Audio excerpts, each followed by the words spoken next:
하나님의 말씀은 마태복음입니다. 마태복음 13장입니다. 44절부터 50절까지 교독하실 때에 문자로만 글자로만 보지 마시고 그 말씀들을 기억하시고 스토리를 기억 마음에 머리에 생각에 담으시기 바랍니다. 천국은 마치 감추인 보화와 같으니 사람이 이를 발견한 후 숨겨두고 기뻐하며 돌아가서 자기의 소유를 다 팔아 그 밭을 사느니라.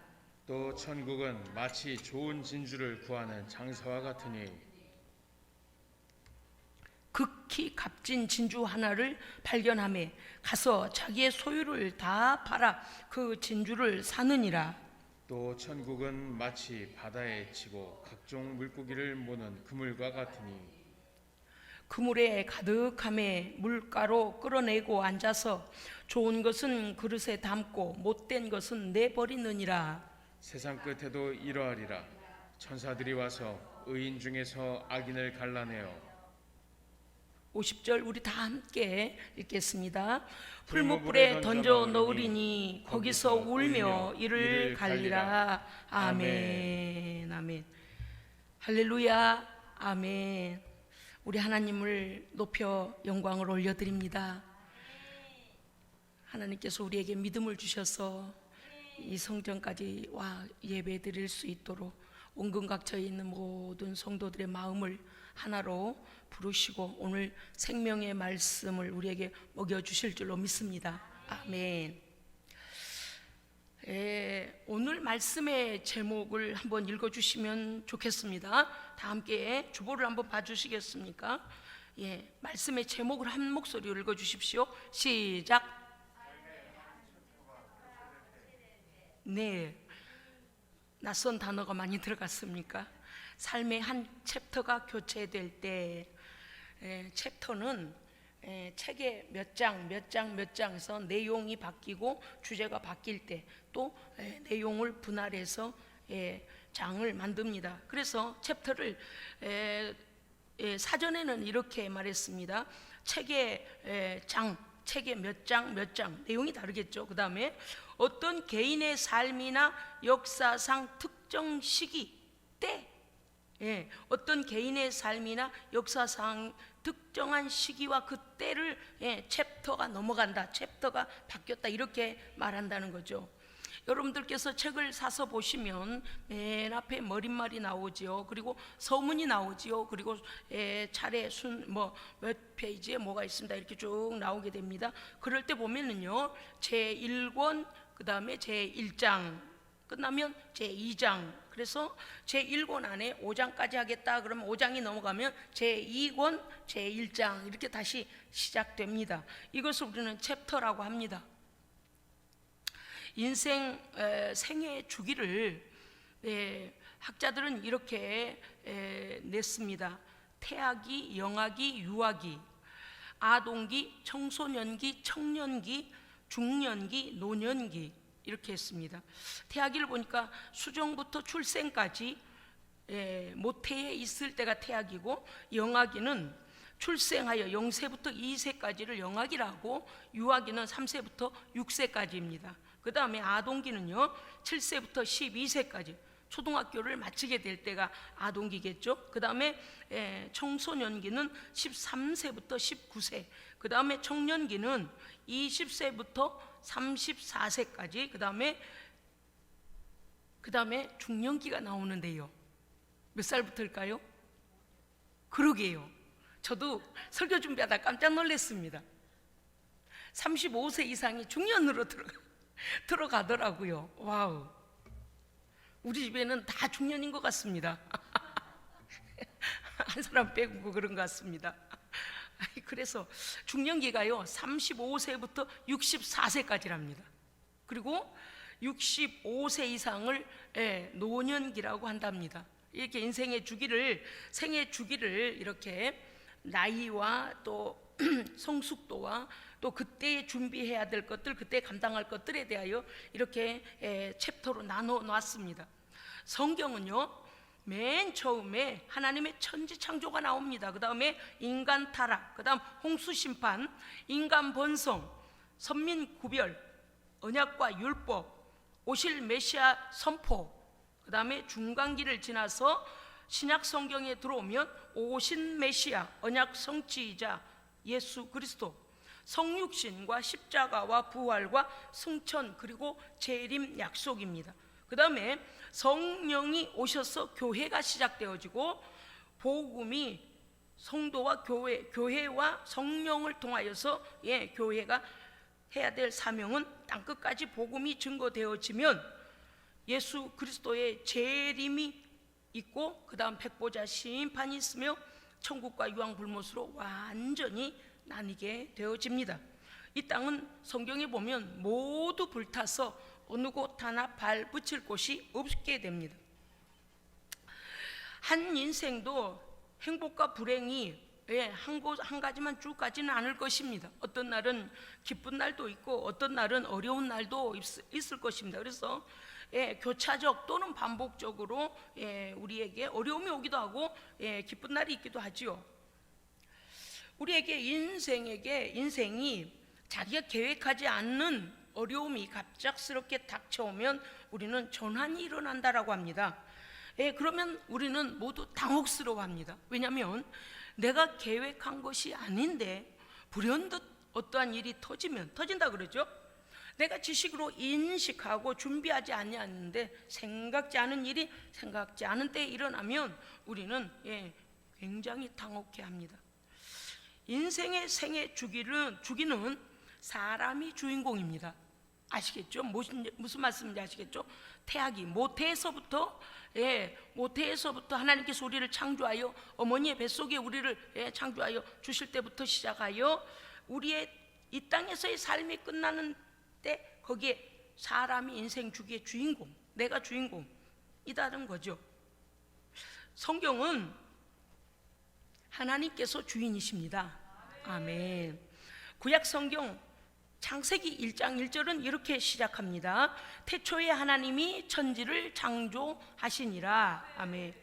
구약 성경 맨 마지막 성경이 말라기서인데요, 말라기서 마지막 장 4장 1절 보면 이렇게 되어 있습니다. 보라, 용광로 불같은 날이 이르리니 악행자와 불신자와 교만한 자는 다 지푸라기 같이 그날에 다 살라 남기지 아니할 것이로되 내 이름을 경외하는 너희에게는 공의로운 의로운 해가 떠올라서 치료하는 광선을 비추리니. 할렐루야. 아멘.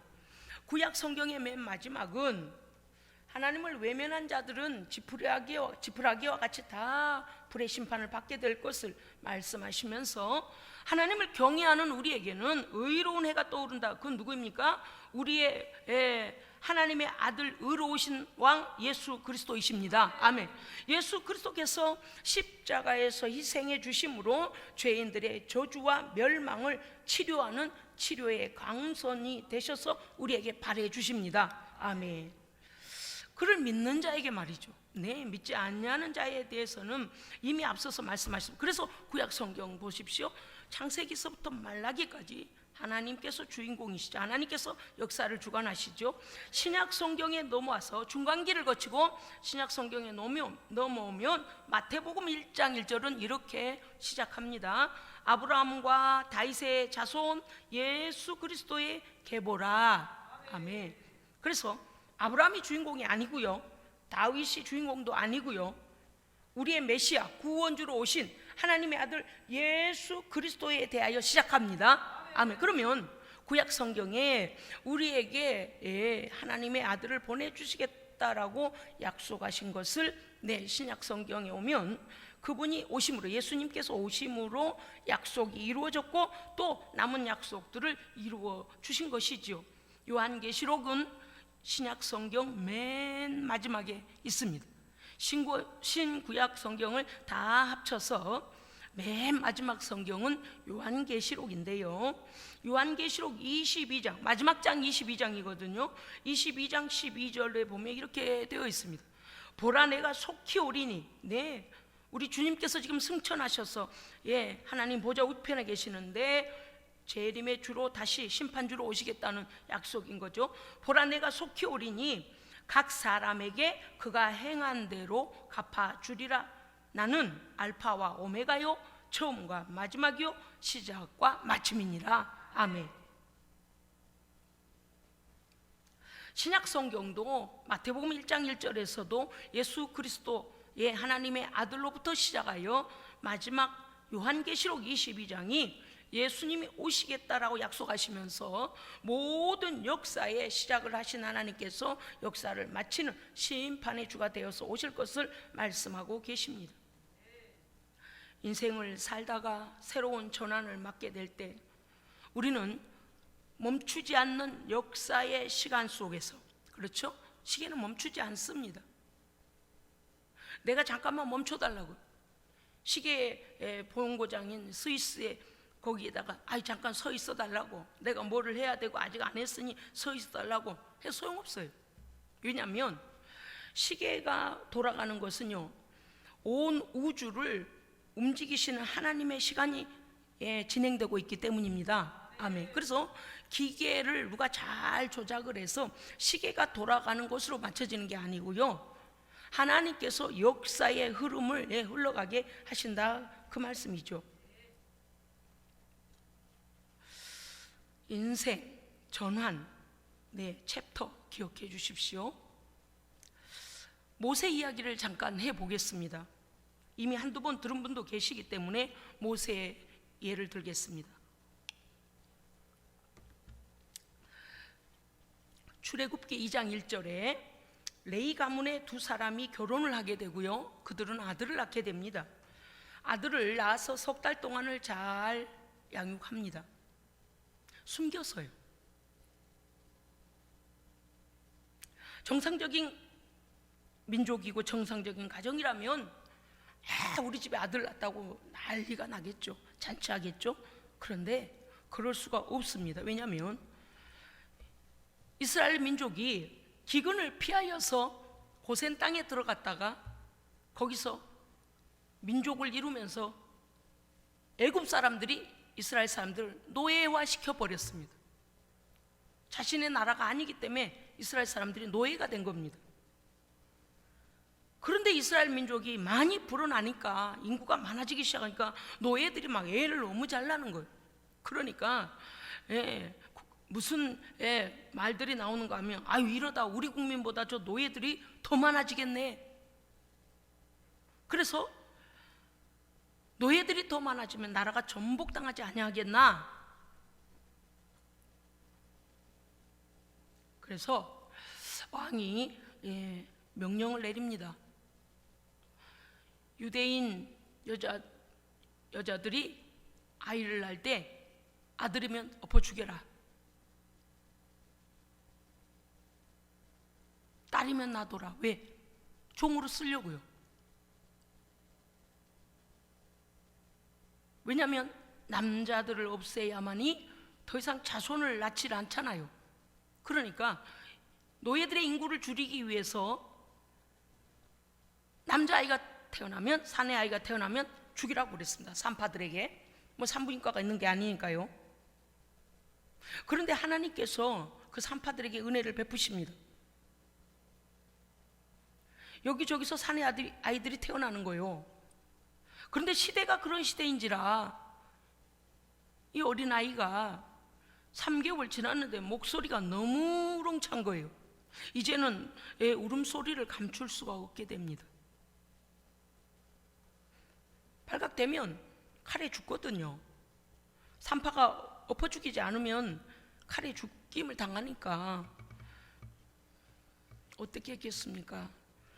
요게벳 그 모세의 어머니가 갈대 상자를 만들어서 아이를 그 안에 담고 뚜껑을 덮어서 나일 강물에 띄어 보냈습니다. 이 어린 아기에게도 인생의 전환점이 있죠. 레위 가정의 아들로 태어났지요. 그 다음에 3개월 동안 부모님 옆에 잠깐 머무르지요. 그런데 그의 환경이 그를 그곳에 더 안전하게 있게 하지 못합니다. 오히려 부모 옆에 있는 것이 더 불안전한 삶이 되어버렸습니다. 그의 환경이, 그때 당시 시대가 그랬습니다. 어쩔 수 없이 어린아이, 아무것도 모르는 어린아이가 갈대 상자에 담겨져서 뚜껑이 덮인 채로 물에 흘러내려가게 됩니다. 보호자가 없습니다. 애굽의 공주가 나일강에 나왔다가 이 갈대 상자를 발견하게 되고 여러분이 아기가 있어서 그 아기를 데리고 궁궐로 들어가게 되죠. 그리고 양자를 삼습니다. 유대인 가정에서 태어난 모세는 그래서 이름이 모세인 거예요. 물에서 건져냈다 이런 뜻이. 그에게 전환점이, 그 어린 아기에게도 전환점이 또 생겼습니다. 갈대 상자에 떠밀려 가다가 공주의 눈에 발견된 것, 그래서 애굽 궁궐에 가서 살게 된 겁니다.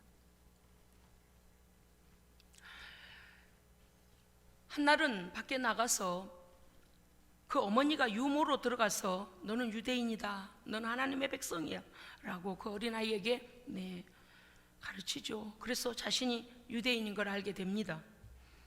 한날은 궁궐 밖에 나가서 내 유대인, 내 민족이 어떻게 노예로서 힘든 일을 하고 있을까 보려고 나갔더니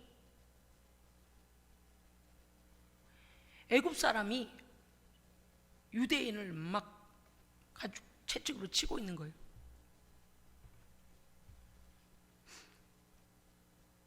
그래서 사건이 터졌습니다. 그만 애굽 사람이 죽은 거예요. 쌈을 말리다가, 그러지 말라고 하다가 그 애굽인이 모세에게 막 계속 힘을 과시했던 것 같습니다. 원치 않게 살인이 일어났습니다. 그 다음날 다시 나갔습니다. 그랬더니 이번에는 자기 국민들끼리, 자기 백성들끼리 싸우고 있는 거예요. 유대인 대 유대인 막 싸우고 다투고 난리가 났습니다. 그래서 모세가, 아니 같은 동족끼리 왜 싸우십니까? 이러면 안 됩니다. 서로 위해줘야 합니다. 막 그러면서 같은 처지에 있는데 이러면 안 됩니다. 그리고 싸움을 말렸더니 느닷없이 이러는 거예요. 우리가 싸우는데 누가 너를 재판해달라고 그랬냐? 심판받으려고 그랬냐? 그러는 거예요.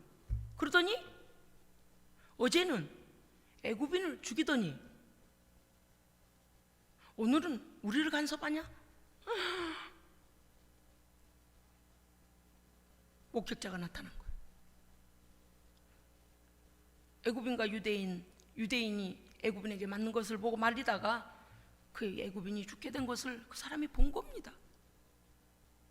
성경은요, 출애굽기 2장 15절에 이렇게 되어 있습니다. 바로가 이 일을 듣고 모세를 죽이고자 하여 찾는지라 모세가 바로의 낯을 피하여, 바로 왕이죠, 애굽 왕이죠, 바로의 낯을 피하여 미디안 땅으로 도망쳤다 그랬습니다. 할렐루야.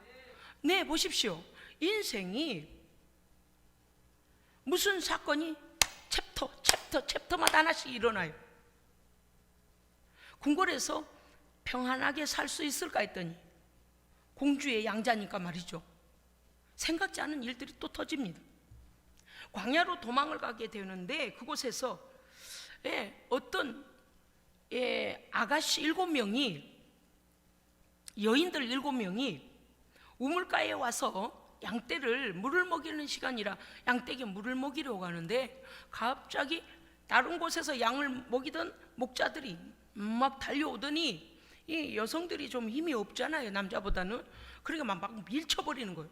밀치고서 막 불리하게 하니까 그것을 이렇게 도망자로 와가지고 멀리 미디안 광야까지 와서 지켜보고 가만히 지켜보자니, 그러면 안 되는데 모세 양심상, 아니 딸들만 7인 집 같은데 남자 목자들이 와가지고 저렇게 다 밀쳐내고 순서도 안 지키고 막 불리하게 하고서 자기들 양을 먹이면서 막 물을 먹이고 다 막 밀어버리는 거예요.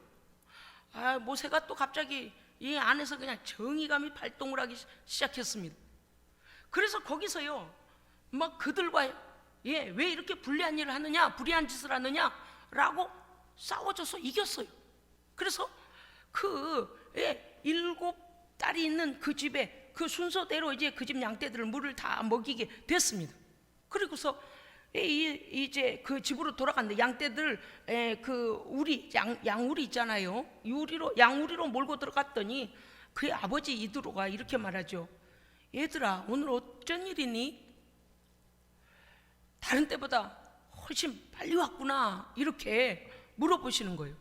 그래서 이 딸들이 여차여차하고 이제 그렇게 어떤 사람이 우물가에서 우리를 도와줬습니다. 항상 들에 있는 목자들이 늘 우리를 밀쳐버리고 순서도 지키지 않고 우리가 맨 나중에 양떼를 먹이고 오느라고 늘 늦었었는데, 오늘은 어떤 분이 그 모습을 보더니 우리 편을 들어주고 우리를 순서대로 물을 딱 먹이게 해서 물 먹이는 것이 빨리 끝나서 빨리 왔습니다, 이렇게 얘기돼요. 그 도망자로 광야에 떠돌던 이 모세에게 또 한 번 인생의 전환점이 오게 되죠. 그 아버지 이드로가 뭐라고 하냐면, 그 사람을 좀 데리고 와라. 너무 고맙잖아요. 그 데리고 오라 했습니다. 데리고 와서요, 자기 딸 십보라라는 딸을 줘요. 그래서 그 집 사이가 됩니다. 그가 이런 일들을 계획한 것이 전혀 아닙니다. 그래서 광야에서 이제 들에서 막 양떼를 먹이고 이제 양을 끌고 다니는데 호렙산에 가게 됩니다. 호렙산에 가서 양떼가 더 먹을 수 있도록 이제 호렙산에 갔는데, 바짝 말라 비틀어진 가시떨기 나무가 이렇게 푸르지 않습니다. 이스라엘 여러분 사진으로나 또 가신 분들도 아시겠습니다만은, 푸른 것은요 밑에다 스프링클러를 땅에다 심은 데만 이렇게 푸르거나 강가에가 푸르거나 이러지 초목이 푸르지 않아요. 회색 빛이 갖고 앙상히 하고 나무끼리 이렇게 있거든요. 잎사귀가 파란 잎이 보이기가 어렵습니다. 그렇게 앙상한 가시떨기 나무에 불이 붙어 있는 거예요. 불이. 그래서 불을 보고 왜냐고요? 초원에는요 이렇게 마른 가지들이 이렇게 문질러 여러 번 마찰이 되어지면요, 마찰력으로 인해서 불이 나기도 하거든요. 그래서 모세는 처음에 그렇게 생각했습니다. 아하, 저 마른 나무가 바람에 이렇게 마찰이 일어나서 불이 났나 보구나. 가뜩이나 비가 잘 안 오는 곳이니까, 오지 않는 곳이기 때문에 그런 마른 나무에 불이 붙으면요 삽시간에 우리나라의 지푸라기 타듯이요 후루룩 타거든요. 그러니까 뭐 가끔씩 일어나는 일이니까 마른 나무에 불이 마찰이 일어났나 보구만, 불이 붙었구만. 그러고 가려고 하는데 계속 불이 붙어 있는 거예요. 태우고도 사그라질 시간까지 됐는데 가시떨기 나무에 불이 그대로 처음 본 것처럼 그대로 와글와글 불이 월월 탄다 그럽니까? 활활 타오르죠. 활활 타오르는 거예요. 이게 뭘까? 어찌된 영문인가? 그래서 그것을 자세히 보려고 그 가시떨기 나무로 가까이 갑니다. 왜 이 불이 꺼지지도 않고 줄어들지도 않고 다른 곳으로 번지지도 않고, 그래서 자세히 보려고 갔더니 갑자기 음성이 나기 시작하잖아요. 모세야, 모세야. 제가 지금 소리를 작게 해서 그래요. 고막이 터질 정도로 모세야, 모세야. 얼마나 놀랬겠습니까? 사람을 살인죄를 짓고서 도망을 쳐와서 생각지도 않은 광야에서 양떼를 먹이는 도망자인 모세에게 모세의 이름을 아는 누군가가 자기를 부르는 거예요. 3장 4절에 보니까 여호와께서 그를 보신지라. 모세가 그 불 붙는 나무가 왜 꺼지지도 아니하고 물이 줄어들지도 아니하고 왜 동일한가? 그래서 보고자 하여 그가 가까이 오는 것을 여호와 하나님께서 보신지라. 하나님의 불 붙는 떨기나무 가운데서 하나님께서 그를 불러 이르시되 모세야, 모세야 하시매 그가 이르되 예, 내가 여기 있나이다. 얼마나 놀랬겠습니까? 그냥 광야에서 양을 치는 일로 일생을 보낼 것 같았습니다. 평온하게 흘러가는 나날들인 것 같았습니다. 왜요? 가정도 이루었고 양떼를 보살피면 장인이 그래도 그 가족이 먹고 살 만큼은 주시잖아요. 그런데 이게 웬 날벼락입니까요? 하나님께서 그를 찾아오신 거예요. 물론 하나님은 무소부지하십니다. 어느 곳에나 계시고 전능하십니다마는 특별히 모세를 대면하여 모세의 이름을 부르시기 위하여 모세를 만날 목적을 가지고 찾아오신 거예요. 그래서 모세의 인생은 또 한 장의 역사가, 그 챕터가 넘어가게 됩니다. 사람은 누구든지요, 안정의 욕구가 있습니다. 우리가 이미 아는 바와 같이 에이브럼 메슬로는 인간의 욕구를 5단계로 나누어 놨는데요, 생리적 욕구, 먹어야 하고 배설해야 되고 하는 것들, 생리적 욕구. 그 다음에 두 번째가 안전의 욕구라 그랬어요. 전쟁 속에서 불안해한다든지, 물에 배가 파손이 되어져서 물에 둥둥 떠다니는 두려움 속에 있는다든지, 이런 게 아니고 일상이 편안하게 있기를 원한다는 거예요. 근데 이 두 번째 안전 욕구에 대하여서 누구든지 이 안전, 내가 이 정도면 안전하다. 그런데 갑자기 누군가가 침공을 하거나 누군가가 그것을 깨서 불안전한 곳으로 나를 몰아내거나 나를 그렇게 몰아붙이면 사람은 그것으로 인하여서 자기의 욕구가 침노당해서, 요즘은요 인지적 욕구, 심미적 욕구, 자아 초월 욕구까지 7, 8가지 욕구를 더 늘어났더라니까요. 그런데 중요한 것은 안전하고 안정되고 평안함 가운데 우리는 변화를 싫어해요. 내가 이 정도면 불안한 변화를 싫어합니다. 안전한 것이 좋죠. 그래서 젊은이들도 어때요? 안정적인 직업을 가지려 하고, 나그네로 살지 않고 우리는 누구든지 자기 집 마련하려고, 우리 젊은이들도 막 뭡니까요? 청약을 놓고 막 그러잖아요.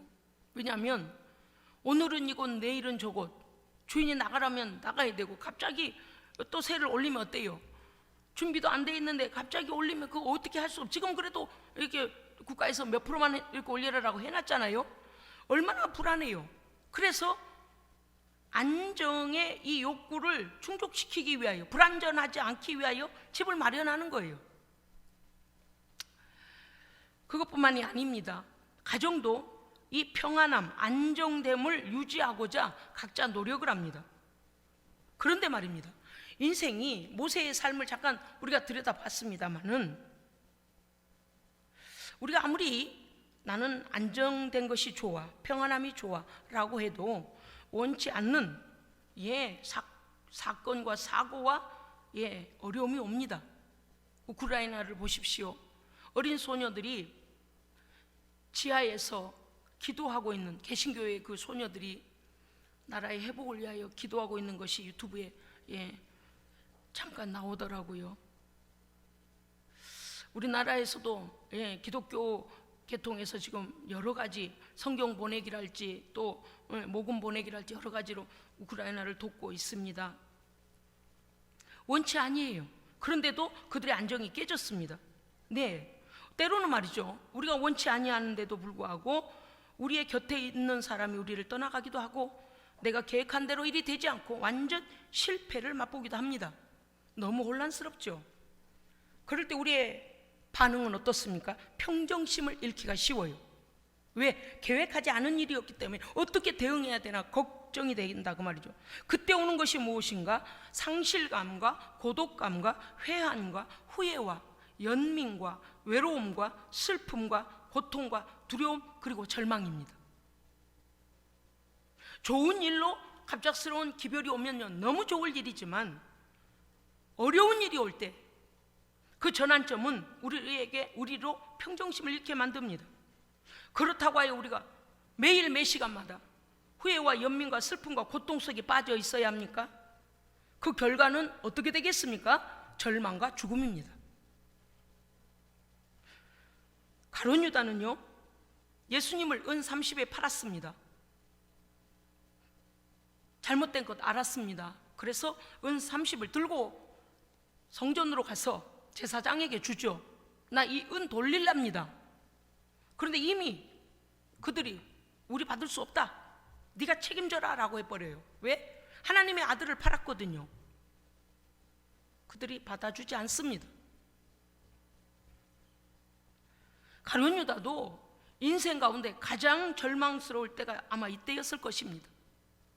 하나님의 아들이심을 3년 동안 따라다니면서 예수님께서 하시는 모든 일을 보고 하나님의 아들이구나 라는 거 알았습니다. 그런데 자기의 메시아로 받아들이지 않은 거예요.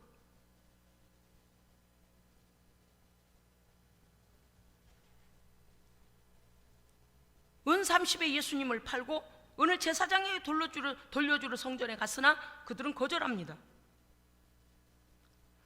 회한과 후회와 절망이 그로 하여금 돌이킬 수 없는 절망 가운데 밀어넣더니만 그는 스스로 목을 매서 자결을 하게 됩니다. 성경은요, 감추는 게 없습니다. 성경은요, 여러분 성경을 일독이라도 해보십시오. 어떻게 이런 단어가 나와? 어떻게 이런 말까지 나와? 이런 일이 다 있었어? 이 세상에서 일어나는 모든 일들이 성경에 거의 다 있어요. 문화가 바뀌어서 지금은 다 달라졌을 뿐이지.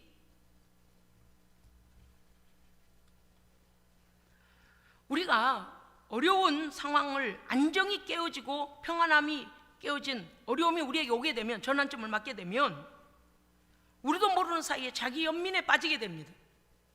후회와 회한으로 슬프고 고통스럽고 두려움이 갑작스럽게 괜찮아졌다가 훅 들어와요. 그러나 여러분, 성경은요, 성령 하나님께서는 우리에게 절망을 주시는 분이 아닙니다. 아멘. 그렇기 때문에 후회와 연민과 이러한 고통은 마귀가 주는 거예요. 자기 연민에 빠지게 하는 것은 마귀가 자주 쓰는 수법입니다. 우리의 영혼과 육체를 병들게 합니다. 속지 마십시오. 그 끝은 책임지지도 아니하고 유황불못에 우리 던져버리려고 하는 거예요. 근데 우리는 이렇게 생각하죠. 나는 너무 외로워. 나는 너무 큰 변화를 맞아서 내가 너무 지금 혼란스러워. 난 너무 힘들어. 그러면서 계속 자기 자신에 대한 연민을 느끼기 시작하는 거예요. 그럴 때 우리는 어떻게 해야 하는 것입니까? 나의 하나님, 나의 창조주 하나님을 찾아야 합니다. 그냥 보통 하나님 계십니까? 이러면 안 돼요. 간절히 찾아요. 간절히. 성경을 소리내어 읽으십시오. 그래서 하나님께서 내가 읽는 소리를 하나님께서 지금 나에게 하시는 말씀으로 들으십시오. 그것이 하나님의 메시지입니다. 이건 온 인류에게 동일하게 주신 하나님의 애언입니다. 애언이요? 애언, 성취될 애언과 성취된 애언과 앞으로 또 이루어질 애언입니다. 이게 성경인 거예요. 어떤 사람은 하나님의 음성을 들어야 되겠다는 거죠. 물론 그거는 성령님의 특별한 은사로 우리에게 주어져요. 하나님의 음성을 듣는 은사도 있습니다. 그러나 까딱 잘못하면 귀신 소리 들어요. 그런 신비적인 것을 너무 기대하지 마십시오. 성경이 진리입니다. 성경은 하나님이 누구이시며 우리는 누구이며 모든 세상의 끝은 어떻게 될 것인가, 모든 것을 다 기록해 우리에게 보여주고 계십니다. 하나님의 말씀을 소리내서 읽으십시오. 그럴 때 내 마음에 강하게 치고 들어오는 하나님의 메시지가 있습니다. 모세는 이스라엘 백성을 어떻게 지내는가 보러 갔다가 그만 살인이 일어나고 말았습니다. 애굽의 왕 궁궐에서 도망치게 되죠. 그런데 말입니다, 가시떨기 나무에서 하나님의 부르심을 받고 나서 하나님께서 그를 왜 찾아오셨는가 했더니, 네가 가서 노예된 나의 백성을 애굽 왕과 싸워서 내 백성을 데리고 나오라는 거예요. 새 사명이 주어졌습니다. 우리는 이러한 전환기가 올 때, 챕터가 한 장이 넘어갈 때, 나의 역사가 넘어갈 때 우리의 내면을 성찰해야 됩니다. 그럴 때 우리의 믿음이 약해지지 아니하고 우리가 또 다른 한 단계 올라서기 위해서는 우리 안에 하나님을 믿고 천국에 대한 소망이 확실해야 됩니다. 아멘. 여러분, 우리 중에 오늘 예배드리는 분들 중에 최근에 나에게 어떤 새로운 챕터가 주어졌습니까? 새로운 장이 열렸습니까? 새로운 변화가 왔습니까? 감당 못할 일입니까? 아니면 기쁜 일입니까? 어려움이 왔습니까? 뜻하지 않는 일이 나를 찾아왔습니까? 어떻게 해야 될까요? 회한에 차서 고통당해야 될까요? 아니요. 벗어나십시오. 하나님께 집중하십시오. 네. 무엇을 해야 될 때인지 무엇을 발견해야 하며 지금 나에게 무엇하라고 나에게 하나님께서 나를 부르시는 것인가, 이 환경 가운데서 나에게 무슨 일을 하시기 위하여서 이렇게 이런 상황이 왔는가를 하나님께 질문하고 하나님께 답을 얻으시기 바랍니다. 네. 왜 그러실까요? 하나님께서 우리에게 새 일을 행하시기 위한 기회입니다. 아멘. 초등학교를 마치면 중학교로 올라가요. 중학교를 마치면 고등학교를 가요. 어린이집이 마쳐지면 초등학교를 들어가죠. 너 그렇게 살아서는 안 되겠구나, 이제는 내게로 돌아와야 되지 않겠니? 라고 생명의 길로 우리를 초대하고 계시는 겁니다. 아멘. 마태복음 13장 24절부터 오늘 50절까지 말씀은 천국에 대하여 예수님께서 직접 하신 말씀입니다. 천국은 밭의 감추인 보화와 같다 그랬습니다.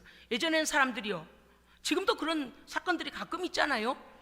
예, 언젠가 뉴스를 보니까 5만 원권을 갖다가 마늘 밭에다가 잔뜩 숨겨놨다 그러더만요.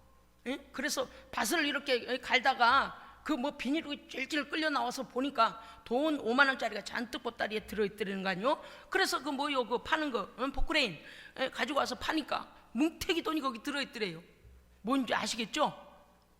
그 빠찡꼬 해가지고 거기다 갖다 숨겨놓은 거, 세금 신고 안 하려고 그 발견됐잖아요. 그거처럼 예전엔 사람들이요, 은행이 합당한 데가 없으니까 이렇게 밭이나 장롱 밑에나 어디나 이렇게 집안 어디에나 이렇게 자기의 중요한 것들을 갖다 숨겨놨답니다. 예수님 말씀하시기를 어떤 사람이 밭을 갈다가 뭐가 쟁기에 턱 걸려서 보니 그 돌인 줄 알고 돌 빼내려고 이렇게 주변을 해보니까 세상에 거기에 금은 보화가 잔뜩 있더라는 거 아니요. 보화 상자가 있더라는 거 아니요. 그 뜻입니다 지금. 그래서 이 사람이 어떻게 했느냐, 그 주인한테 가서 당신 밭 내게 파시오. 내가 갈다 보니 아이고 돌도 있고 당신이 일구기에는 힘이 들 것 같습니다. 나에게 파십시오. 그렇게 해가지고 그 밭 전체를 사버렸다는 거예요. 왜 그럴까요? 여기 한 평만 나한테 파시오 그러면 의심받잖아요. 그러지 않겠어요? 여기 5평만 파세요. 저 뭐지? 저 5평에 뭐가 있길래 저러지? 뭐 하려고 저러지? 그리고 눈여겨볼 거 아니에요? 거기만. 그래서요, 얼마나 이 사람이 지혜가 있었는지요, 절대적으로 그 안에 있는 건 자기 평생에 마련할 수 없는 거예요. 그래서 집에 있는 걸 딱딱 긁어다가 다 팔았어. 소유를 다 팔았다 그랬어요. 왜냐?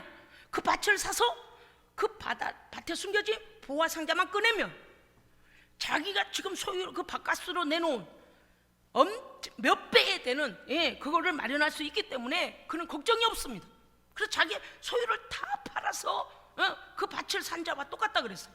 그 다음에 또 45절에는 뭐라고 되어 있는가 하니 천국은 진주장사가, 좋은 진주만 찾아다니는 진주장사가, 요새는 진주가 너무 많아요. 그죠?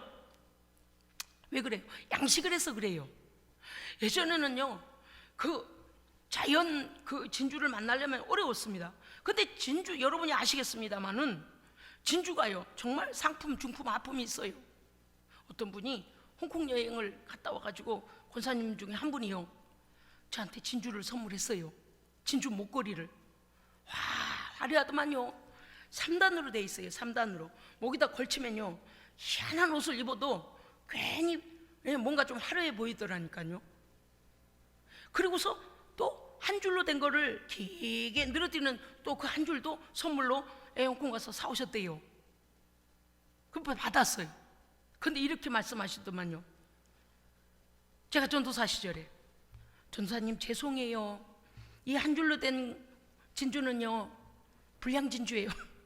봤는데 불량 진주라 그러시길래 뭐 저는 뭐 진주면 진주지 뭐 그렇게 생각했더니 아니나 다를까 크고 작고 삐뚤어지고 세모고 둥글고 둥글 크기가 막 다 다양하더만요. 그래서 일렬로 쭉 내려온 게 아니라 균일한 게 아니라 삐뚤빼뚤 막 이런 거예요. 그래도 저는 너무 좋았습니다. 그 3단짜리는 너무 화려해가지고요, 음악회나 공연 갈 때만 했습니다. 별로 잘 못했어요. 왜냐니 진주 그러면 다 이미지가 있어요. 근데 이 사람이 좋은 진주를 찾아다니는 장사하는 사람, 그러면 어때요? 저 양반은 좋은 진주만 가져오는 사람이야. 그러니까 고객들도 비싼 값을 주고 그 사람에게는 사요. 그러니까 좋은 진주를 캐낸 사람에게, 조개에서 캐지 않아요? 좋은 진주를 발견하고 가지고 있는 사람에게 좋은 걸 그가 사면 부자들에게 많은 값을 받고 팔 수 있다는 거예요. 그런데 엄청나게 값진 진주를 발견했습니다. 그래서 이 사람이요, 그 사람한테는 말하지 않은 거예요. 이거 엄청나게 나가는 정말 최상급의 진주입니다, 그렇게 말하지 않고 이거 나한테 파시오. 왜 그럴까요? 너무 비싼 거니까, 너무 좋은 거니까, 어디서 잘 살 수 없으니까. 그래서 자기의, 성경에는 뭐라고 돼요? 자기의 소유를 다 팔아서 그 진주, 값진 진주를 샀다 그랬습니다. 천국은 이 값진 진주와 같습니다. 천국은 이 밭에 묻힌 보화와 같습니다. 아멘. 이것은 또 무슨 뜻인가 하면, 많은 사람들이 진리를 찾겠다고 이 종교 저 종교를 헤매이며 이것도 가고 저것도 가지만 자기에게 만족을 주지 못하고 자기 영혼에 대한 불안감과 죽은 후에 내 영혼이 어떻게 되는지에 대하여서 전혀 신의 손길을 알 수 없으니, 종교를 찾아 헤매는 자들이 참 진리이신 예수 그리스도 하나님의 아들을 만나서 십자가의 도를 깨닫고 하나님 앞에 그 모든 죄의 해결함을 받고 진리의 복음 앞에 자신의 인생을 걸고 올인하는 모습을 우리에게 가르쳐주고 있습니다. 아멘. 여러분요, 천국에 대한 소망이, 우리가 인생의 두려운 전환점을 맞이할 때일수록 천국에 대한 소망이 분명해야 됩니다. 분명해야 돼요. 46절에 오늘 우리가 교독할 말씀에도 나옵니다만은 또 이렇게 돼 있죠. 천국은 마치 바다에다 치고 각종 물고기를 잡는 그물과 같다 그랬습니다. 이 그물이란 말이 헬라어로 보니까 사게네라고 하는데, 어떤 거냐니 무거운 납을 그물 아래쪽에 달아서 바닥까지 훑어내 가지고요, 거기 걸려오는 모든 고기들을, 크거나 작거나 모양이 어떻거나 물고기들을 다 훑어내는 예망이랍니다. 그 그물을 사게네라고 한다는 거예요. 이 그물을 딱 쳐놓으면 그 그물이 워낙에 촘촘하면 어때요? 아주 작은 애들까지 다 잡히잖아요. 그러니까요, 멸치 새끼인가? 그거 잡는 그물 보셨어요? 와, 정말 촘촘하더만요. 이거는 살아있을 때는 투명해서요, 멸치가 잘 보이지도 않더만요. 죽으면 보이는데 말이에요. 예, 그렇습니다. 그런데 이제 이 그물에 올려온, 잡혀온 물고기를 그물에 가득 차니 더 이상 두지 않고 물가로 그물을 끌어올려서 육지에 앉아서 뭘 하냐 하면은 고기를 다 골라낸다는 이거 뭐 어촌에서 자주 있는 일이 아니겠습니까? 그렇죠? 여기 고기는 여러 종류가 있으니까 말이죠. 그런데 오늘 성경에는 예수님은 뭐라고 말씀하시는가 하면, 좋은 것은 그릇에 담고 못된 것은 내버린다. 그 어부가 그물을 끌어올려서 좋은 것과 못된 것을 갖다가, 그러니까 상품의 가치가 없는 것은 내버린다는 거예요. 물론 이미 끌어올려왔으니까 이게 죽어요. 그러면 동물의 사료가 되겠죠. 그렇습니다. 자, 여기에서 말씀하시고자 하시는 말씀이 무엇일까요? 어찌어찌해서 예수님을 알고 어찌어찌하여 하나님을 알게 돼서 교회에 들어와 있지만, 어떤 사람은 하나님의 기준에 합당하지 못한 자도 있다. 그래서 그 천국에 들어갈 수 없다는 말씀을 하시는 겁니다. 신앙생활을 하는 것 같아 보이나 그 마음에는 진정으로 하나님을 섬기지 아니하고 하나님을 믿지도 아니하고 말씀대로 순종하지도 아니하는, 우리가 처음 예수를 믿을 때는 그럴 수 있습니다. 왜냐하면 하나님에 대해 잘 모르기 때문에 마음을 열어가는 단계이고 알아가는 단계이죠. 그런데 하나님에 관하여서 귀로만 듣고 이쪽 귀로 듣고 이쪽 귀로 흘려버리니까 마음판에 새기지도 않고 내리에 새겨지지도 않고 하나님을 만나보지 못한 사람, 하나님의 기준은 하나님의 말씀입니다. 하나님의 기준에 미치지 못한 자는 어떤 사람인가? 하나님을 믿지 않는 사람이에요. 성도들이 말하는 걸 가만히 들어보면은요, 저 성도가 하나님을 믿는가? 믿지 않고 습관적으로 종교 생활을 하고 있나? 조금 분별이 옵니다. 우리가 이 세 번째 말씀해 주신 이 사실에 우리가 귀를 기울여야 합니다. 왜냐하면 하나님의 기준에 미치지 못하는, 하나님을 믿지 않고 그 마음에 하나님이 계시지 않는 자, 예수 그리스도를 거부하여 죄 문제를 해결받지 못한 자, 예수 그리스도가 내 안에 오셔야 죄를 회개하고 죄의 용서를 받는데 예수 그리스도를 거부해버리니 죄가 그대로 있는 자예요. 그 다음 하나님의 모든 말씀을 순종하지 아니한 자. 이 나이에 내가 갑자기 종교를 받고 살던 대로 살지? 아니요. 오늘 우리 모두 다가 이 시간에 하나님의 말씀을 듣고 있는 것은 하나님께서 우리에게 새로운 인생의 챕터를 한 장 쓰고 계십니다. 아멘. 우리는 새로운 각오와 결단이 있어야 하는 것입니다. 왜냐하면요, 하나님과 상관없이 교회를 다니고 하나님과 상관없이 종교인으로만 살면 어떻게 되는가? 49절 우리 다 함께 읽으실까요? 자, 49절 50절 우리 다 함께 한 목소리 읽겠습니다. 시작. 세상 끝에도 이러하리라. 천사들이 와서 의인 중에서 악인을 갈라내어 풀무불에 던져 넣으리니 거기서 울며 이를 갈리라. 아멘. 결과가 너무 무시무시해요. 그런데 돌이킬 수 없어요. 마태복음 13장 30절 가라지는 먼저 거두어 불사르게 단으로 묶고 곡식은 알곡은 천국 곳간에 들이라.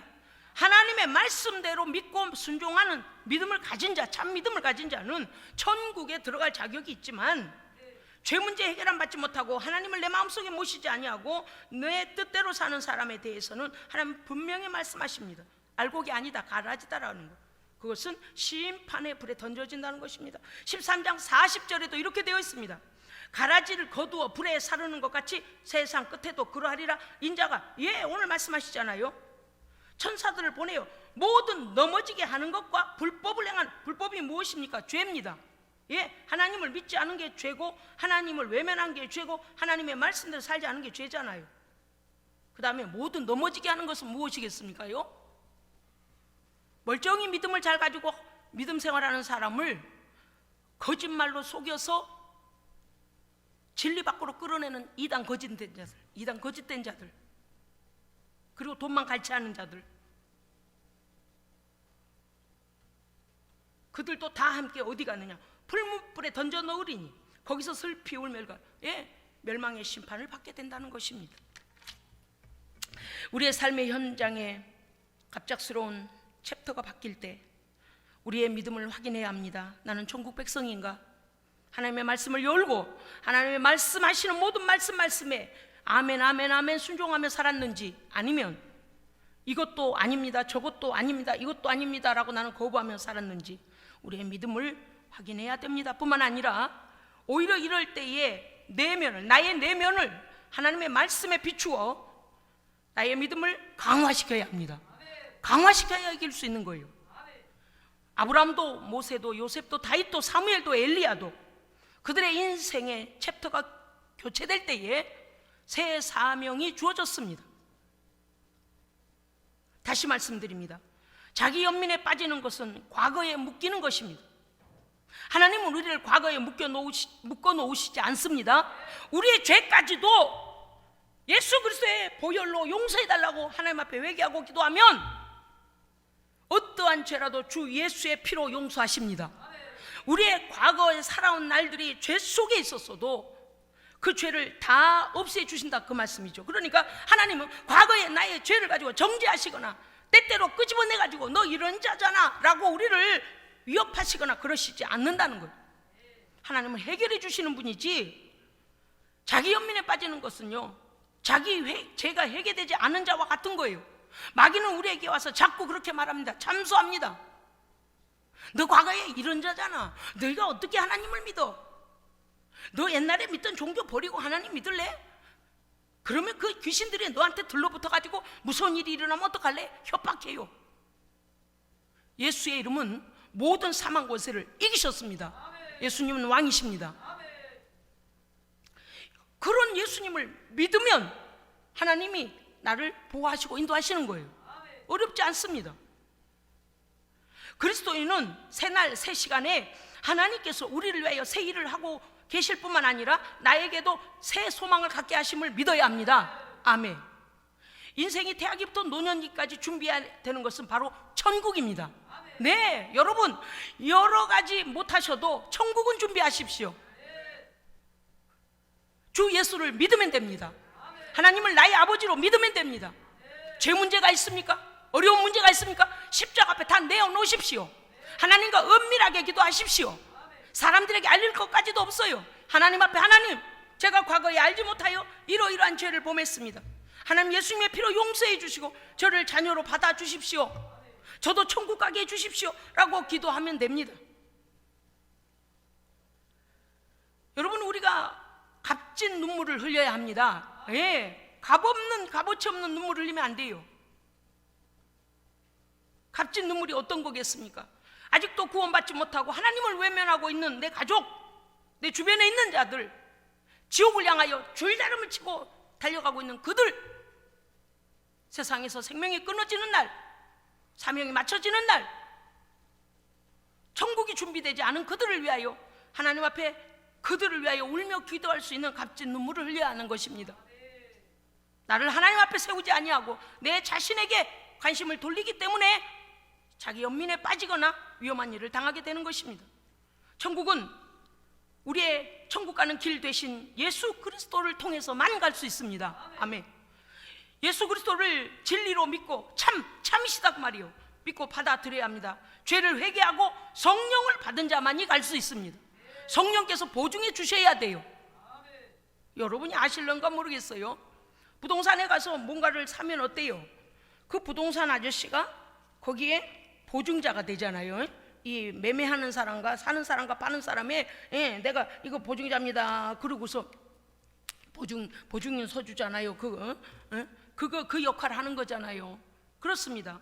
성령님께서요, 우리가 예수님의 피로 죄 용서받은 것과 하나님의 자녀 되었음을 성령님께서 하나님께 보증해 주셔야 됩니다. 우리 힘으로 가는 게 아니에요. 엉터리로 예수 믿어서는 안 됩니다. 진리를 제대로 알고 믿어야 하는 거예요. 어떤 선수이든 간에 달리기를 할 때도 그 순서, 그 규칙, 운동 규칙대로 달려야만이 1등에게 챔피언의 메달이 가는 거지. 야, 저기 꼬린 지점이네, 어쨌든 빨리 가면 될 거 아니야. 그러고서 운동장을 가로질러서 가면 그 사람은 다 뭐예요? 예, 실격이에요. 1등으로 들어온 게 부끄러운 거예요. 왜? 불법을 행했으니까. 성경 말씀대로 믿어야 합니다. 네, 성령께서 우리의 믿음을 견고하게 해주시고 의심되지 않게 하십니다. 아멘. 천국에 대한 소망이 분명해지도록 하나님의 말씀에 귀를 기울이십시오. 하나님과 기도로 소통하십시오. 구원을 베푸신 하나님께 예배와 감사와 찬송으로 영광을 돌리시기 바랍니다. 네, 여러분이 알는지 모를는지요, 콩나물에 물이 자꾸 빠져나가는 것 같아요. 아니, 물 빠져나가라고 구멍을 다 뚫어놔요. 그러니까 마르지 말라고 또 얼마나 시간, 2시간 지나면 또 물을 주고, 또 3시간 지나면 물을 주고, 물을 계속 줘요. 콩나물은요, 밑에를 막아버린 항아리에다가 콩을 넣어놨다가는요, 죽도 밥도 안 돼요. 썩어요. 죽도 아니고 밥도 아니고 썩어 버려야 돼요. 무슨 뜻인가 하면 콩나물을 적시고 물이 쫙쫙 빠지는 것 같아요. 그런데 콩나물은 잘합니다. 아무 감흥도 없고, 나 예배 갔는데 뭔 말인지도 모르겠고 아니요, 그래도 콩나물은 잘합니다. 네. 하나님께서요, 우리의 영혼을 살피시고 아시기 때문에 필요한 말씀을 우리에게 말씀하시는 거예요. 그럼요.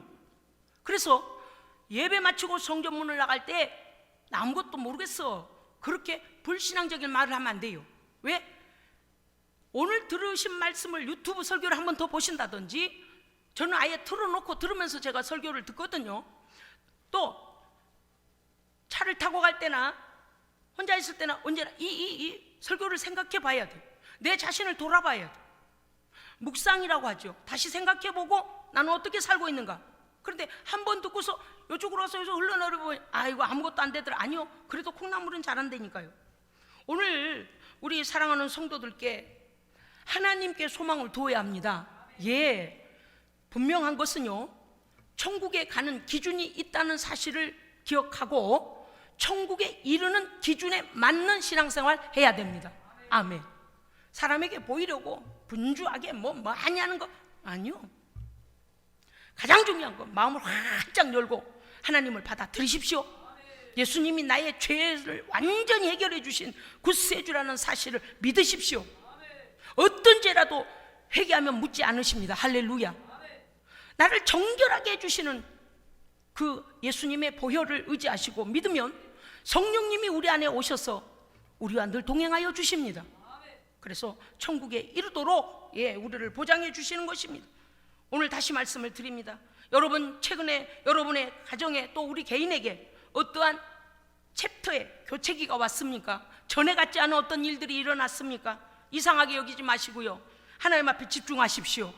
하나님의 사명을 발견하십시오. 믿음으로 다시 돌아서게 하려는 하나님의 사랑입니다. 그렇습니다. 기회를 놓치지 마십시오. 구원받은 자들에게도 오늘 말씀하십니다. 너희의 믿음이 처음 사랑 그대로냐?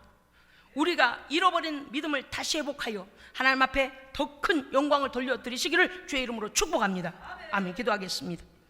살아계신 하나님 아버지, 오늘 이 시간에도 우리의 마음을 살피시고 오늘 말씀에 몇 분의 몇을 받아들였는지 알고 계신 하나님, 연약할지라도 우리의 마음을 다시 경고케 세워 주셔서 새 시대의 새 사명을 감당하는 하나님의 사람, 천국의 사람이 될 수 있도록 하나님 우리에게 믿음을 더하여 주시옵소서. 우리 구주 예수 그리스도 이름으로 기도합니다. 아멘.